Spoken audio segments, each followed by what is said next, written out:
What is up, guys, and welcome to episode 4 of how to be a good Call of Duty player, how to be better at Call of Duty, because you guys want to know how to be a Sandy Ravage. Now, I can't guarantee you will be a Sandy Ravage after watching all of these episodes, but I can guarantee you that you will probably be a better player than you were before. Unless you are already a 2KD player, I think you guys can improve from what I'm saying, hopefully. So, let's start off right away because I did not have a lot of time. So, starting off, try using a sensitivity over 4, okay? So, the reason why I say use a sensitivity over 4 is because naturally over time your thumbs will get used to a sensitivity of 4 or over. If you are on a 1, 2, or 3 sensitivity, I suggest bumping it up to 4, okay? 1 is absolutely atrocious. If you're on 1, maybe you came from Halo, I'm not sure. I started out on like 3, and I worked my way up. 1 is just absolutely horrible. If you're playing on 1, you have no sense of turning, you have no sense of control, precise accuracy, because let's just say there's someone on the very right of your screen, or maybe there's someone on your right shooting at you. You cannot turn on that person. It's an automatic death. Right now I'm playing the sensitivity of 9, and 9 is perfect for me. I've gotten used to it. I have control freaks, and they help me out quite a bit actually, but realistically, I don't know if control freaks really help you out all that much. They give you more area to cover on your control freaks, but in the end, I'm thinking that I've actually got so dependent on them that I literally cannot play on a controller without control freaks. So I need to bring along my little control freaks to everyone's house if I'm going over there.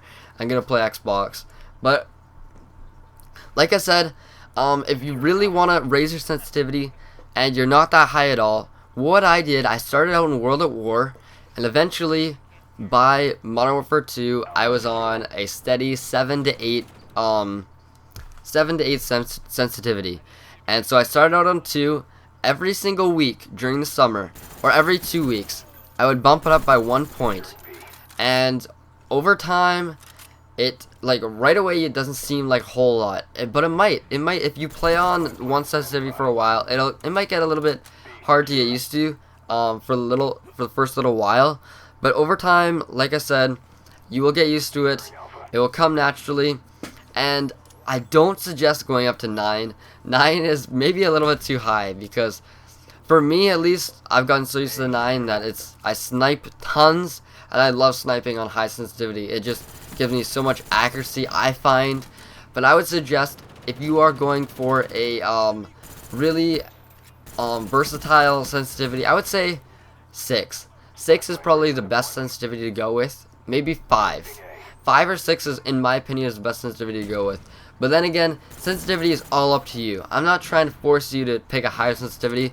Whatever you feel comfortable with, you use. And whatever you feel more comfortable with, that'll get you a better game and play better, that's what you gotta use. Because in the end, it helps you, it doesn't help me. So let's go on to the next point. And that is, okay, if you're playing Search and Destroy, I'll cover this really short. If you're playing Search and Destroy or Demolition, know where you're going to go right after you plant the bomb.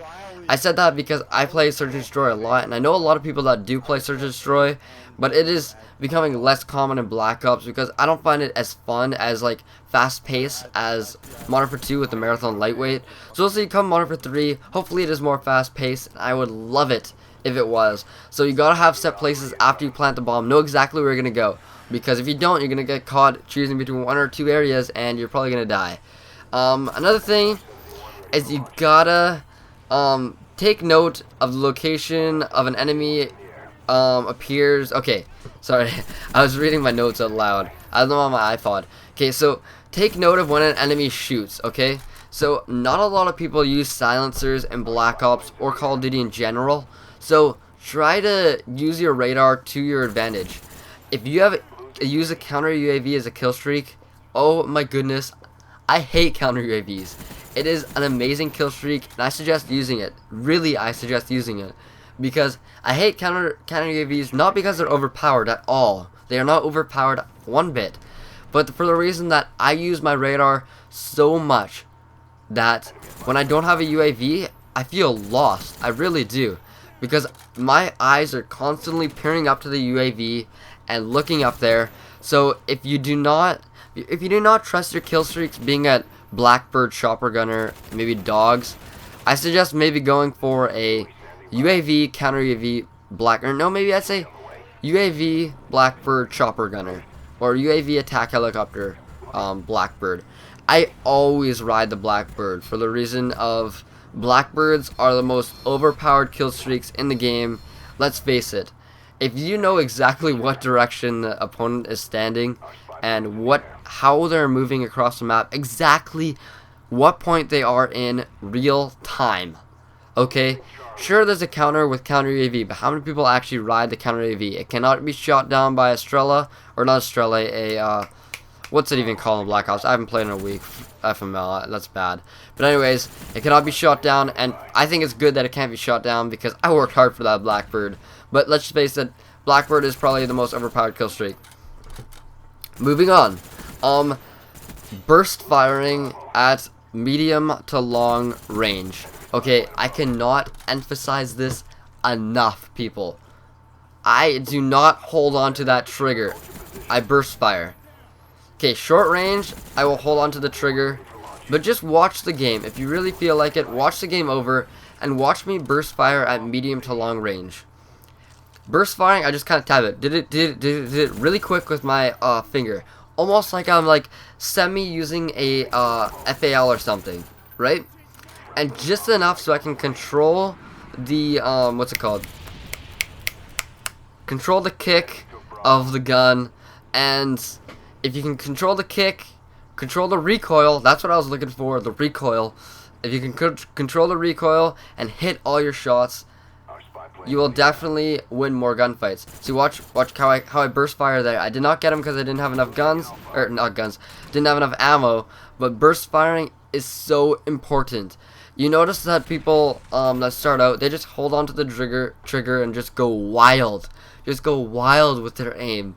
And that is not the way to do it. You gotta burst fire and hit those bullets, because each bullet hitting is better than not having any bullets hit at all. So I think that almost wraps it up. I'm guessing maybe this might be the last episode or the next one. And if you guys came from Machinima, I'm probably gonna be posting these on Machinima. And if you did, please come check out my channel. I would appreciate it so much. I've been working hard on my channel for a year, almost 2 years actually. I started in January of 2010, so we're moving our way close.